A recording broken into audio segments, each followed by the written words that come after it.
Why does Japan have so many centuries-old businesses? If you travel around Japan, you'll quickly notice something unusual. Not only in the middle of busy cities, but also in quiet back streets and small rural towns, you'll find long-established shops that have been operating for decades, or even centuries. Some family-run restaurants have been making noodles for generations. Some traditional confectionery shops have been producing Japanese sweets since the Edo period. Some sake breweries have been crafting the same drink in the same town for hundreds of years. There are even inns and companies that have existed for more than 1,000 years. The Nishiyama Onsen Gein-kan, located in Yamanashi Prefecture, first opened its doors in the year 705 and is officially recognized by Guinness World Records as the world's oldest hotel. Kongo Gumi, a traditional construction company founded in 578, is one of the oldest businesses in the world. Although it became part of a larger corporation in 2006, its name and its tradition of temple construction continue to this day. Of course, Japan is not the only country with old businesses. Europe also has centuries-old restaurants, breweries, and bakeries.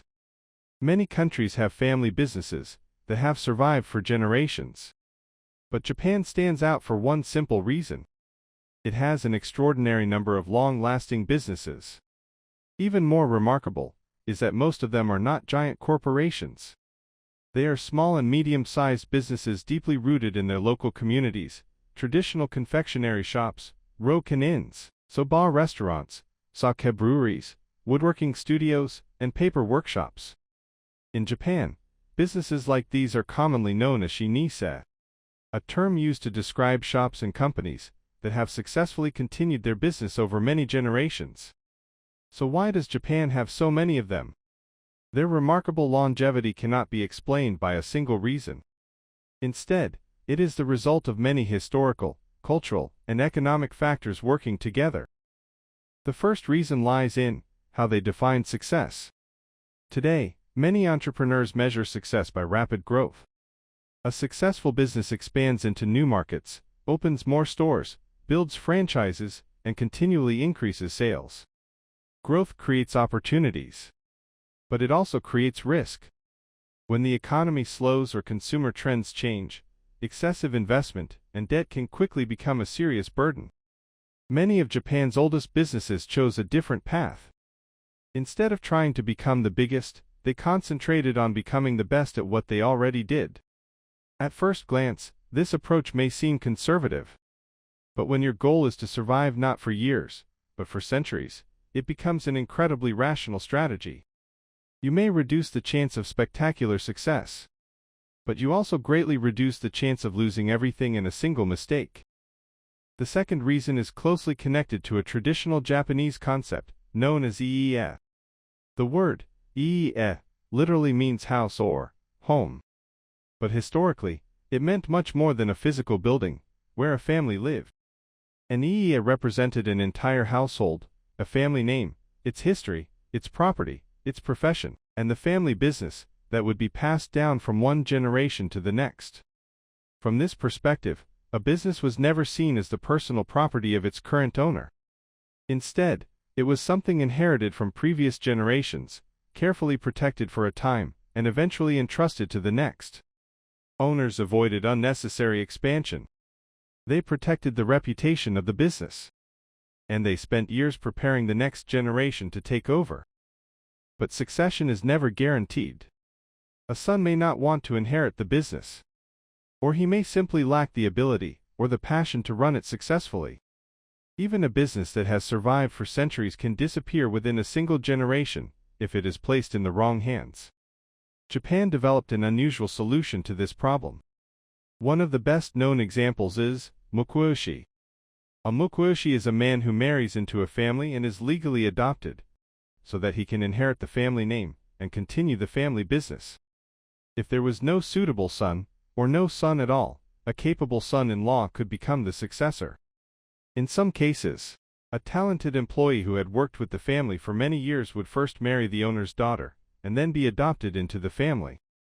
What mattered was not whether the successor shared the family's bloodline. What mattered was whether that person had the ability, the responsibility, and the commitment to preserve the family's name and the philosophy of the business. Of course, not every long-established business used this system. But by choosing the most capable successor instead of relying solely on bloodline, many businesses dramatically increased their chances of surviving for generations. They had to be learned through years of observation and experience. That is why successors often began working in the business from a young age. Many spent years as apprentices or ordinary employees before eventually becoming the owner. This tradition is closely connected to another important Japanese concept: Shokunin. The word is often translated simply as craftsman or artisan. But that translation doesn't fully capture its meaning. A shokunin is not simply someone who is highly skilled at making things. It describes a person who devotes a lifetime to refining even the smallest details of their work. Someone who is never satisfied with good enough. A shokunin is someone who consistently maintains high quality, while constantly seeking even the smallest improvements. Imagine a traditional soba restaurant. Making noodles is only part of the job.